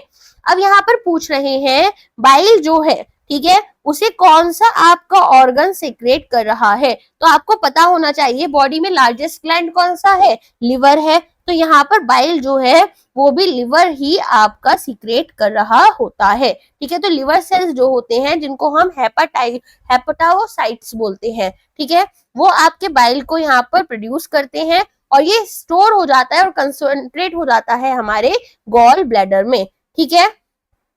इसके बाद में एक क्रूशियल रोल हम प्ले करते हैं फैट डाइजेशन में, ठीक है। चलिए अब नेक्स्ट क्वेश्चन है आपका, what kind of a tax is GST. तो ये हमारे पास 2 तरह के टैक्स होते हैं, देखो, एक होता है जीएसटी बेसिकली, सॉरी, एक होता है हमारे पास डायरेक्ट टैक्स, एक होता है इनडायरेक्ट टैक्स। अब डायरेक्ट टैक्सेस कौन से होते हैं, वो टैक्सेस जो हम डायरेक्टली फाइल कर रहे हैं गवर्नमेंट के पास में, जैसे कि इनकम टैक्स मैंने डायरेक्टली गवर्नमेंट को फाइल कर दे दिया। और इनडायरेक्ट टैक्सेस कौन से हैं, इनडायरेक्ट टैक्सेस हो गई कि भाई मैंने पैसा तो किसी और को दिया और मेरी तरफ से गवर्नमेंट को वो टैक्स किसी और ने पे करा, जैसे टैक्स कलेक्शन एट सोर्स हो गया, tax collected at source, TDS हो गया यहाँ पर, और जीएसटी हो गया, कस्टम्स हो गए हमारे, ठीक है, सर्विस टैक्स हो गए। तो ये सब हमारे इनडायरेक्ट टैक्स हैं। जैसे कि अगर आप कोई सामान खरीदने जाते हो तो आप शॉपकीपर को पैसा दे देते हो, ऐसा तो नहीं सामान खरीदने के बाद में अलग से जीएसटी फाइल करने जा रहे हो। अब शॉपकीपर क्या करेगा, उस सामान के ऊपर जो भी टैक्स लग रहा है वो यहाँ पर गवर्नमेंट के साथ फाइल कर देता है, ठीक है। नेक्स्ट क्वेश्चन आपका है, इंडिया का फर्स्ट सुपर कंप्यूटर कौन सा है। तो ये मैंने आपको भी थोड़ी देर पहले ना जब क्लास में समझा रही थी मैं, तो आपको बताया था कि इंडिया जो है, इंडिया का फर्स्ट सुपर कंप्यूटर कौन सा है, यहाँ पर परम 8000, ठीक है।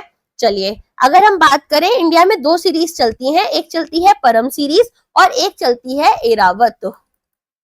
एरावत किसका नाम था, हाथी का नाम था अश्वत्थामा के, ठीक है। तो यहाँ पर परम जो है वो है यहाँ पर आपका परम शिवाय, पहला इंडिजीनियसली बिल्ट सुपर कंप्यूटर जो कि हमारे नेशनल सुपर कंप्यूटिंग मिशन के अंडर आया था, ठीक है। IISc बैंगलोर जो है, इन्होंने परम प्रयोग करके एक हमारे सुपर कंप्यूटर्स को यहाँ पर अपने पास में इंस्टॉल कर रखा है। अगर बात करें एरावत की, तो एरावत की रैंक क्या है, 75th है अगर top 500 global super computing list में हम लेकर चले। तो परम शिवाय हमारा जो है वो IIT BHU वाराणसी ने 2019 में बिल्ड किया था। इसके अलावा परम परवेगा है वो हमारा इंस्टॉल हुआ IISc बैंगलोर में। एरावत जो है AI फोकस्ड है। एरावत में आपको AI से याद रखना है कि आपका AI फोकस्ड सुपर कंप्यूटर है, ठीक है। फिर आता है प्रत्यूष, पहले प्रत्यूष भी बहुत चलता था, अब एरावत आ गया तो एरावत का नाम हो गया, पहले प्रत्यूष था, ठीक है। तो ये एक सुपर कंप्यूटर हमारी मिनिस्ट्री ऑफ अर्थ साइंस ने डेवलप किया था। इसके अलावा एका कर एक सुपर कंप्यूटर है। अब क्या होता है, 2-3 कंप्यूटर्स के लिस्ट दे देंगे और बोलेंगे इनमें से कौन सा आपके लिए एक सुपर कंप्यूटर नहीं है। तो आपको पता होना चाहिए कि परम से अगर कोई आ गया तो भाई ठीक है, वो तो हो ही जाएगा। जैसे परम सिद्धि हो गया आपके लिए, है ना, एका हो गया, प्रत्युष हो गया, एरावत हो गया। तो परम सिद्धि और एरावत दो जो है वो आपके आर्टिफिशियल इंटेलिजेंस बेस्ड पर है। चलिए आज के लिए बस इतना ही रखते हैं, बाकी हम अब नेक्स्ट लेक्चर में पढ़ेंगे। अगर लेक्चर पसंद आया तो do like share and subscribe it. Thank you so much, all the very best.